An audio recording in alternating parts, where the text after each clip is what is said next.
Umiikot ngayon sa social media at iba't ibang entertainment circle ang balitang posibleng lumipat ang kapuso primetime queen na si Marian Rivera sa ABS-CBN. Kasunod ng umano'y nagaganap na pag-uusap sa pagitan ng kanyang kampo at mga opisyal ng network. Bagamat wala pang kumpirmadong detalye, sinasabing malapit na magkaroon ng malinaw na direksyon ng naturang negosasyon. Isang development na agad nagpasiklab ng interes sa industriya.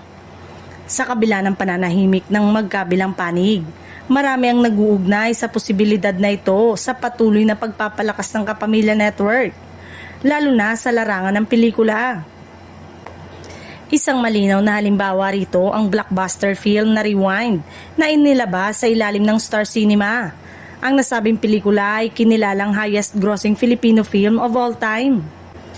Patunay na malawak na reach, epektibong marketing at malakas na storytelling ng kumpanya. Dahil dito, hindi maiiwasang ikumpara ang performance ng Star Cinema sa GMA Film kung saan mas nangingibabaw umano ang Kapamilya Film Arm pagdating sa box office impact at audience engagement.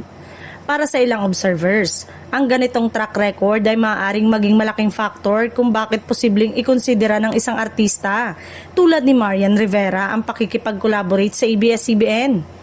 Wala pang opisyal na pahayag mula kay Marian Rivera o sa ABS-CBN na magpapatunay sa balitang ito. Hanggat walang kumpirmasyon, ang lahat ay nananatiling bahagi ng usap-usapan at espekulasyon sa showbiz. Sa kabila nito, hindi may kakailang excitement ng publiko. Agad itong umani ng iba't ibang reaksyon mula sa netizen.